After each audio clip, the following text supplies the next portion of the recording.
Hello class 10th वाले बच्चों, this is date 26 of August 2020। Class 10 science का chemistry का चैप्टर नंबर 3 चल रहा है, मेटल्स और नॉन मेटल्स। प्लीज़ प्लेलिस्ट से देख करके टॉपिक्स को लाइन बाय लाइन पढ़िए। तो लेक्चर 2 में हम लोग पढ़ेंगे केमिकल प्रॉपर्टीज ऑफ मेटल्स।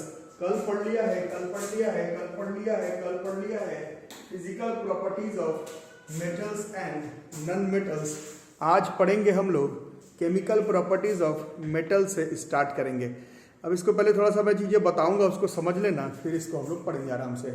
तो कॉन्सेप्ट इन्वॉल्व बच्चों इतना सा है, कॉन्सेप्ट इन्वॉल्व इतना सा है कि दो चीज आपको जानना है। पहला, केमिकल रिएक्शंस केमिस्ट्री पढ़ रहे हैं तो वैसे में भी मेटल्स एंड नॉन मेटल्स का केमिकल प्रॉपर्टीज पढ़ने में ही हमको ज्यादा हम लोगों को फोकस करना है, वही हमारे सिलेबस में है। दूसरे तरफ से अगर देखेंगे, हर चीज को सिर्फ सिलेबस के हिसाब से नहीं, थोड़ा सा अगर हम लोग कॉन्सेप्चुअली अगर सोचें, हर चीज को सिर्फ सिलेबस के हिसाब से नहीं कॉन्सेप्चुअली सोचें, तो मेटल्स किसको कहते हैं? कल आपने लिखा था, पहले से भी आप लोग जानते हैं, मेटल्स जो है वो गुड कंडक्टर्स होता है हीट एंड इलेक्ट्रिसिटी का।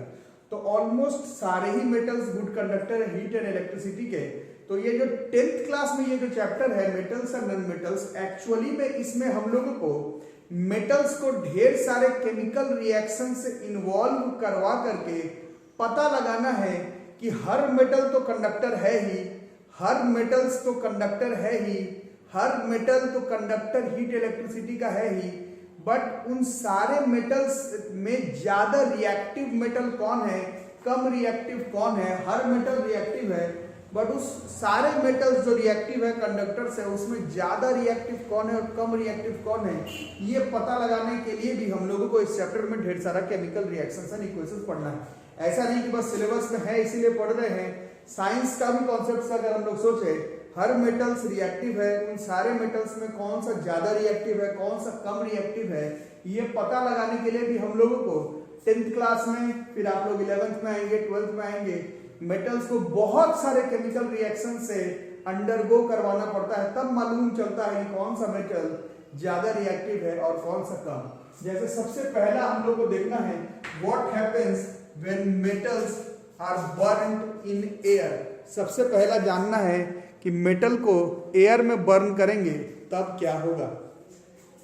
तो एनसीईआरटी का अपना बुक भी निकाल लोगे, एनसीईआरटी की बुक निकाल लोगे, एनसीईआरटी की बुक निकाल लोगे और इसमें हम लोग सोचेंगे, और पहले से भी मालूम है, ऑलमोस्ट लिखते भी रहोगे, ट्यूशन कॉपी ठीक से बना के चलो। बहुत जल्दी ऑफलाइन क्लास में खुलने वाला है, कॉपी एकदम मेंटेन होना चाहिए।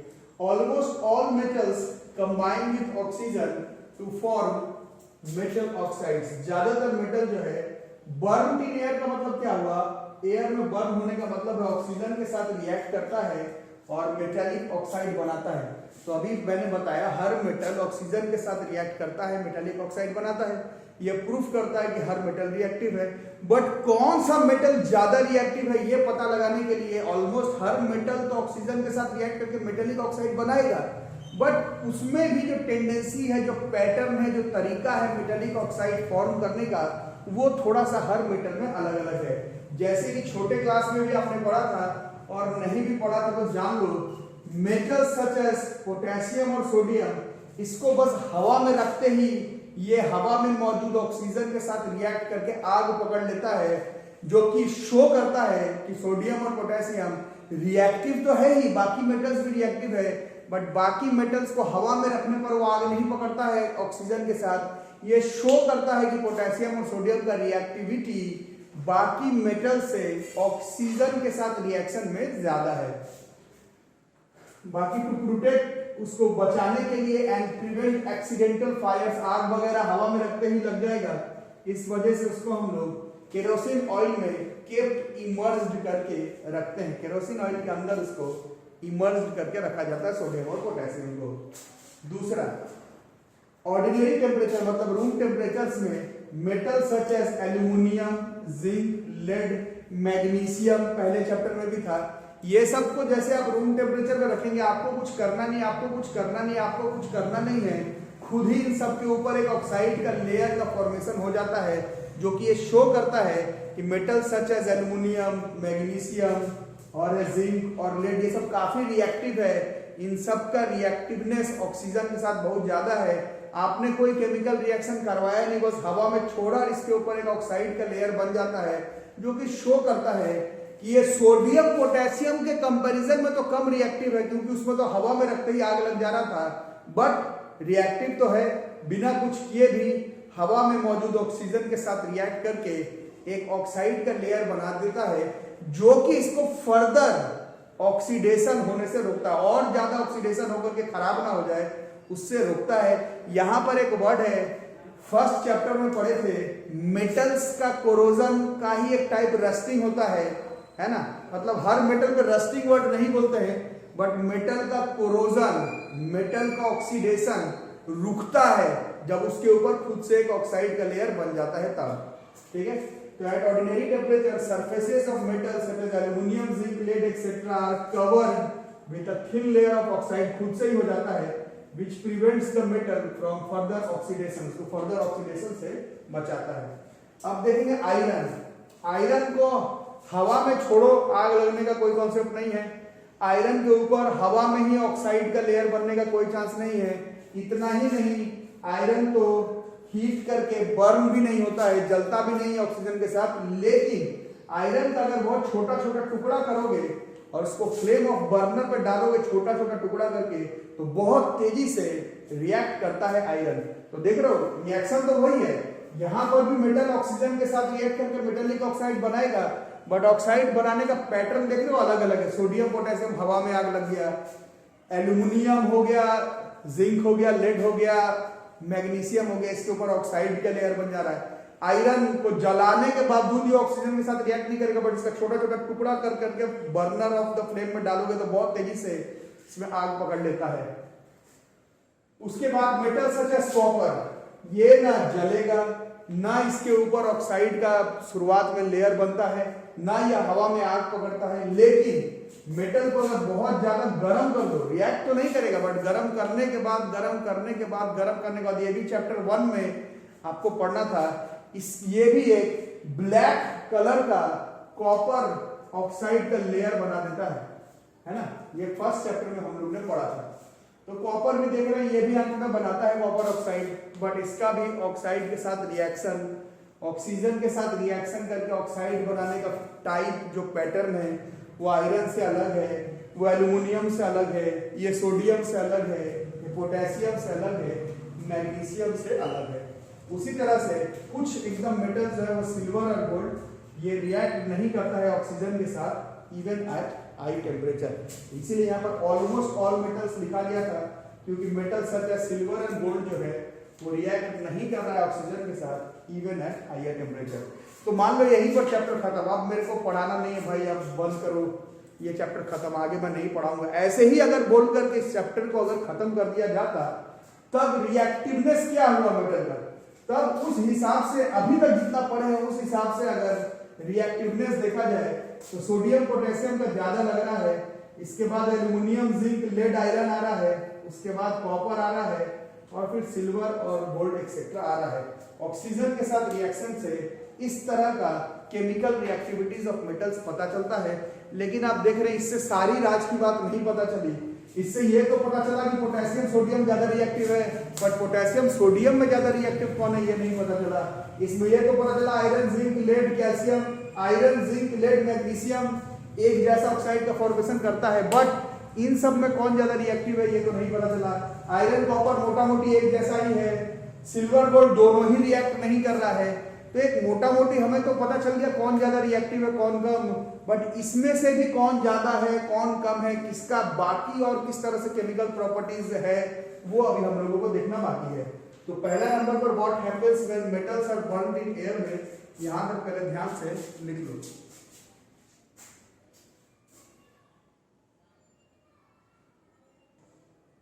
तो ये जो अभी लैंग्वेज लिखा था उसी को अगर केमिकली अगर लिखा जाए तो कुछ खास बात नहीं है। मेटल लिखेंगे जैसे कि कॉपर, बर्न का मतलब प्लस ऑक्सीजन, और क्रिस क्रॉस का इस्तेमाल करते हुए कंपाउंड का फॉर्मेशन करेंगे, जैसे इसमें कॉपर 2 ऑक्साइड। 9th क्लास में पढ़ा था कॉपर वेरिएबल वैलेंसी शो करता है, इस केस में 2 वाला शो कर रहा है, तो यहाँ पर CuO बनेगा, दिस इज कॉपर ऑक्साइड, लेकिन यहाँ पर 2 का वैलेंसी शो करता है, इस कॉपर 2 ऑक्साइड। वैसे ही एल्यूमिनियम और ऑक्सीजन, तो एल्यूमिनियम की वैलेंसी 3 है, ऑक्सीजन की वैलेंसी 2 है, तो जो ऑक्साइड बनेगा दिस विल बी Al2 और 3। बाकी इसको हम लोग बैलेंस कर लेंगे, चैप्टर 1 में सिखाया गया था। ऐसा हम लोग देख रहे हैं, सिल्वर गोल्ड छोड़ करके बाकी जो भी मेटल होगा उन सब का ऑक्सीजन का फॉर्मेशन हम लोग, ऑक्साइड का फॉर्मेशन हम लोग ऑक्सीजन के साथ रिएक्ट करके केमिकली इस तरह से बनाएंगे। इसमें नोट करने वाली बात यह है कि चैप्टर 1 में भी पढ़ा था और चैप्टर 2 में भी पढ़ा है। चैप्टर 1 मतलब chemical reactions and equations and acid basis and salt, दोनों में आपको एक चीज समझाया गया है कि जो मेटालिक ऑक्साइड्स होता है वो बेसिक इन नेचर होता है। बेस तो नहीं है बट बेसिक इन नेचर है। बेसिक इन नेचर होने का मतलब है कि ज्यादातर मेटालिक ऑक्साइड्स बेसिक है, मतलब एसिड के साथ रिएक्शन करेगा और एक सॉल्ट का फॉर्मेशन कर जाएगा।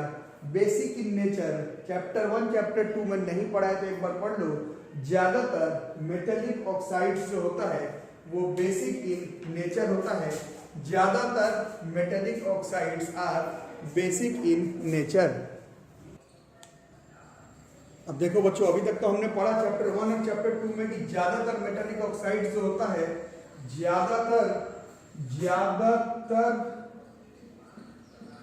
मेटालिक ऑक्साइड जो होता है वो बेसिक इन नेचर होता है। बट अब नोट बना करके हम लोग लिखेंगे, इस एल्यूमिनियम ऑक्साइड को देखो ध्यान से, इस एल्यूमिनियम ऑक्साइड को, ये एल्यूमिनियम ऑक्साइड है, ये एसिड HCl के साथ रिएक्ट किया और इसने salt aluminium chloride plus water बनाया। इसमें कोई खास बात नहीं है, एसिड के साथ रिएक्ट सॉल्ट और वाटर, एसिड के साथ रिएक्ट सॉल्ट और वाटर, एसिड के साथ रिएक्ट सॉल्ट और वाटर। इसका मतलब है यहाँ पर एल्यूमिनियम ऑक्साइड कैसा नेचर शो कर रहा है, basic. As studied in chapter 1 and 2 ज्यादातर मेटालिक ऑक्साइड बेसिक होता है। एसिड के साथ रिएक्ट करके सॉल्ट बना दिया, ये तो बिल्कुल कॉमन बात है, ये तो बिल्कुल होना है, ये तो बिल्कुल होना है जी, ये तो बिल्कुल होना है, ये तो बिल्कुल होना है। लेकिन अब अगर दूसरा रिएक्शन देखते हो, इसमें एल्यूमिनियम ऑक्साइड एक बेस के साथ NaOH एसिड बेस सॉल्ट में पढ़ाया गया, बड़ा स्ट्रॉन्ग बेस है। इस बेस के साथ भी रिएक्ट करके एक कॉम्प्लेक्स सॉल्ट, कैसा भी सॉल्ट बना उससे मेरे को फिलहाल मतलब नहीं है, सोडियम एल्यूमिनेट का फॉर्मेशन कर रहा है और यहां पर भी वाटर बन रहा है। बेस के साथ रिएक्ट करके सॉल्ट एंड वाटर, बेस के साथ रिएक्ट करके सॉल्ट एंड वाटर, बेस के साथ रिएक्ट करके सॉल्ट एंड वाटर। मतलब इस केस में एल्यूमिनियम ऑक्साइड बेस के साथ रिएक्ट करके सॉल्ट एंड वाटर, मतलब इस केस में एल्यूमिनियम ऑक्साइड एसिडिक बिहेवियर भी शो कर रहा है। तो यही चीज यहाँ पर ज्यादातर इसमें लिखा हुआ था, क्योंकि ज्यादातर मेटालिक ऑक्साइड्स तो बेसिक होता है। बट तो ध्यान से ये आएगा ही इंपॉर्टेंट में, कुछ मेटालिक ऑक्साइड्स ऐसा भी होता है जो कि एसिड्स के साथ तो रिएक्ट करता ही है लेकिन बेस के साथ भी रिएक्ट कर जाता है। बहुत कम है to form salt and water. ऐसे मेटालिक ऑक्साइड्स को हम लोग एम्फोटेरिक एम्फोटेरिक ऑक्साइड्स कहते हैं। ऐसा मेटालिक ऑक्साइड्स, ज्यादातर मेटालिक ऑक्साइड जो होता है वो बेसिक होता है, बट कुछ मेटालिक ऑक्साइड्स बेसिक के साथ साथ एसिडिक नेचर भी शो कर देते हैं। बेस के साथ रिएक्ट करके भी सॉल्ट और वाटर बना देता है और एसिड के साथ रिएक्ट करके भी सॉल्ट और वाटर बना देता है। ऐसे कुछ मेटालिक ऑक्साइड्स को हम लोग एम्फोटेरिक ऑक्साइड्स कहते हैं। क्लास 10th में आपको ऐसा सिर्फ दो एग्जांपल पढ़ना है, एल्यूमिनियम ऑक्साइड और जिंक ऑक्साइड। ये जिंक ऑक्साइड का रिएक्शन खुद से करके देखो, ये जिंक क्लोराइड बना देगा HCl के साथ और NaOH के साथ सोडियम जिंकेट का फॉर्मेशन कर जाएगा। बुक में नहीं है बट मालूम होना चाहिए। Aluminium oxide, zinc oxides, these are amphoteric oxides. इसको नोट करके रख लो फटाफट, अच्छे से नोट करो। अब इसको नोट बना के लिख लोगे। अभी हम लोग तो पढ़ रहे थे कि मेटल और ऑक्सीजन रिएक्ट किया तो क्या बना, मेटालिक ऑक्साइड्स। बट जैसे कि होता है केमिस्ट्री में, पढ़ते पढ़ते आगे निकल गए। अब metal plus oxygen metallic oxides की बातें तो हो गई, अब यहाँ पर अलग से मेटालिक ऑक्साइड्स के बारे में बातचीत शुरू होने लगा। तो पहला एक मेटालिक ऑक्साइड्स के बारे में देखें, एम्फोटेरिक ऑक्साइड्स के बारे में। उसी तरह से मेटालिक ऑक्साइड्स के बारे में एक और चीज हम लोग को याद करना है कि most of the metallic oxides जो होता है वो इनसॉल्युबल होता है वाटर में। ज्यादातर मेटालिक ऑक्साइड्स इनसॉल्युबल होता है वाटर में, ज्यादातर मेटालिक ऑक्साइड्स इनसॉल्युबल होता है वाटर में। बट कुछ मेटालिक ऑक्साइड्स ऐसे मेटालिक ऑक्साइड जो कि हाईली रिएक्टिव मेटल में से, जैसे सोडियम पोटेशियम से जो ऑक्साइड बना, इन सबको देखा गया है कि ये सब पानी के साथ डिसॉल्व होकर के अल्कली का फॉर्मेशन करता है। अल्कली के बारे में हमने चैप्टर 1 चैप्टर 2 दोनों में पढ़ा है, नहीं पढ़ा है तो यहाँ पढ़ लो। कुछ मेटालिक ऑक्साइड्स पानी में डिसॉल्व होकर के अल्कली का फॉर्मेशन कर जाते हैं, और उसके कुछ एग्जांपल्स हैं। Sodium oxide highly reactive metal का ऑक्साइड है, ये पानी के साथ डिसॉल्व होकर के एक अल्कली सोडियम हाइड्रोक्साइड का फॉर्मेशन कर देगा। पोटेशियम ऑक्साइड ये पानी में डिसॉल्व करके एक अल्कली का फॉर्मेशन कर देगा। नहीं तो ज्यादातर मेटालिक ऑक्साइड जो होता है वो पानी में सॉल्युबल होता है। ऐसा मेटालिक ऑक्साइड जो कि एक हाईली रिएक्टिव मेटल से बना है, इन सब का ऑक्साइड पानी में डिसॉल्व होकर के अल्कली का फॉर्मेशन कर देता है। इसको भी हम लोग नोट बना करके लिख लेंगे। अब इसमें थोड़ी सी पढ़ेंगे हम लोग एनोडाइजिंग। देख लोगे एनसीईआरटी के बुक में भी थोड़ा सा दिया हुआ है, तो आपको ये याद करना है। अभी थोड़ी देर पहले जब हम लोग reactivity of metals with oxygen का रिएक्शन देख रहे थे, तो उसी में देखे थे कुछ मेटल्स जैसे कि एल्युमिनियम था, लेड था, जिंक था। इन सब के ऊपर हमने क्या पढ़ा है कि इसको जब हम लोग ऑक्सीजन के साथ रिएक्ट भी करने का जरूरत नहीं, बस हवा में ही रख दोगे तो ये हवा में मौजूद ऑक्सीजन के साथ रिएक्ट करके अपने ऊपर एक ऑक्साइड का थिन सा प्रोटेक्टिव लेयर बना लेता है, जो कि इसको फर्दर कोरोजन से बचाता है। तो इसी का साइंटिस्ट्स ने, केमिस्ट्स ने इस्तेमाल किया कि जब हवा में ही मौजूद ऑक्सीजन के साथ रिएक्ट करके एक पतला सा थिन लेयर बन सकता है, जो कि इसको फर्दर कोरोजन से, ऑक्सीडेशन से बचा सकता है।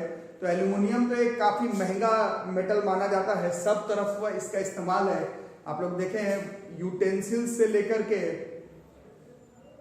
बहुत सारा मतलब मेटेलिक फॉर्म में, जैसे बहुत सारा बॉडी पार्ट्स में इस्तेमाल से लेकर के तार वगैरह बनाने में भी इस्तेमाल होता था। एल्युमिनियम एक महंगा मेटल है, तो साइंटिस्ट्स ने, केमिस्ट्स ने सोचा कि जब यह ऑक्सीजन के साथ रिएक्ट करके एक थिन ऑक्साइड का लेयर बना ही देता है, तो क्यों नहीं हम लोग और केमिकल रिएक्शन इन्वॉल्व करवा करके इस पे और ऑक्सीजन का लेयर चढ़ा करके इसको फर्दर कोरोजन से तो बचाएंगे ही, ऊपर से इसको एक अट्रैक्टिव, जैसे ये मेन मेटल के ऊपर जमा हो जाएगा ये लेयर, तो उसको अलग अलग कलर से डाई करके उसको अट्रैक्टिव फिनिश दे करके उसको कई जगह पर इस्तेमाल किया जाता है। तो ये बहुत ही जबरदस्त मेथड है एनोडाइजिंग। क्या मेथड है एनोडाइजिंग? एक मेथड है जिसमें कि हम लोग मेटल सच एज एल्यूमिनियम के ऊपर और ऑक्साइड का लेयर चढ़ा करके दो काम करते हैं। एक तो उसको फर्दर कोरोजन से बचाते हैं, फर्दर ऑक्सीडेशन से बचाते हैं, और दूसरा उसके ऊपर ये जो परत चढ़ जाएगा, उस परत में ढेर सारा अलग अलग तरह का कलर डाई करके उसको अट्रैक्टिव लुक्स दे करके हम लोग अलग अलग जगह पर इस्तेमाल कर सकते हैं। तो इसी प्रोसेस को हम लोग एनोडाइजिंग कहते हैं। नाम से ही पता चल रहा है, इसमें हम लोग को इलेक्ट्रोलिटिक रिएक्शन करना है। ये इलेक्ट्रोलिटिक रिएक्शन में जो पॉजिटिव के साथ कनेक्टेड वाला जो इलेक्ट्रोड हो उसको एनोड कहते हैं, और निगेटिव के साथ कनेक्टेड वाला जो इलेक्ट्रोड हो उसको हम लोग कैथोड कहते हैं। एनोडाइजिंग में कैथोड का उतना कोई खास इंपॉर्टेंस नहीं है, किसी भी चीज का बना सकते हो, ग्रेफाइट का, रड वगैरह का बना सकते हो, उससे कुछ खास फर्क नहीं पड़ता है। इतना है कि जो आपका एल्यूमिनियम है जिसके ऊपर परत चढ़ाना है वो कंपलसरी है कि वो एनोड पे लगाना है। एनोड पॉजिटिव में वो जो आपका प्योर वाला एल्यूमिनियम है ये ही कंपलसरी है। कैथोड में क्या करते हो मतलब नहीं है, लेकिन एनोडाइजिंग प्रोसेस में एनोड पर जो प्योर एल्यूमिनियम का मेटल है जिसके ऊपर तुमको लेयर चढ़ाना है, एनोड में उसी को रखना होगा।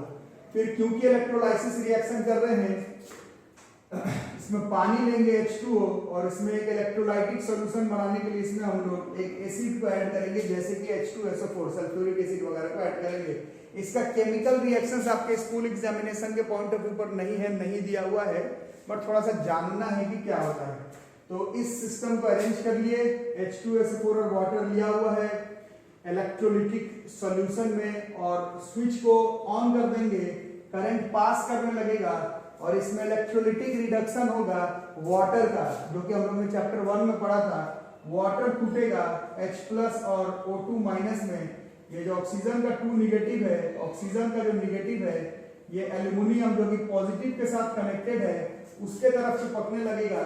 इसका माइनस वाला जो चार्ज है, एल्यूमिनियम मेटल है, पॉजिटिव के साथ कनेक्टेड है, इसके साथ ये अट्रैक्ट हो जाएगा और अभी थोड़ा देर पहले पढ़ा था इस एल्यूमिनियम के ऊपर ऑक्सीजन का रिएक्शन हो जाएगा और यहाँ पर एक लेयर बन जाएगा एल्यूमिनियम ऑक्साइड का। इसमें भी जैसे चैप्टर 2 में मैंने पढ़ाया था इलेक्ट्रोलिटिक रिडक्शन, कैथोड में कौन सा रिएक्शन हो रहा है और एनोड में कौन सा रिएक्शन हो रहा है, ये हम लोग लिख सकते हैं, बट 10th के बुक में नहीं दिया हुआ। जब आप लोग सीनियर क्लासेस में एनोडाइजिंग पढ़ेंगे तब इसके बारे में आपको सिखाया जाएगा। ठीक है, जब आप लोग एनोडाइजिंग पढ़ेंगे तब आपको ये चीज सिखाया जाएगा। तो बात वही हो रही है कि जब आप लोग सीनियर क्लासेस में आएंगे तो इसका भी इलेक्ट्रोलिटिक में एनोड में क्या रिएक्शन और कैथोड में क्या हाफ रिएक्शन है वो भी पढ़ना है। 10th में नहीं, 10th में बस आपको जानना है कि सल्फ्यूरिक एसिड और वाटर को इलेक्ट्रोलाइसिस करेंगे, एनोड में प्योर मेटल को रखेंगे, कैथोड में ग्रेफाइट या कार्बन का रड रखेंगे, इलेक्ट्रिसिटी पास करवाएंगे, पानी को तोड़ेंगे।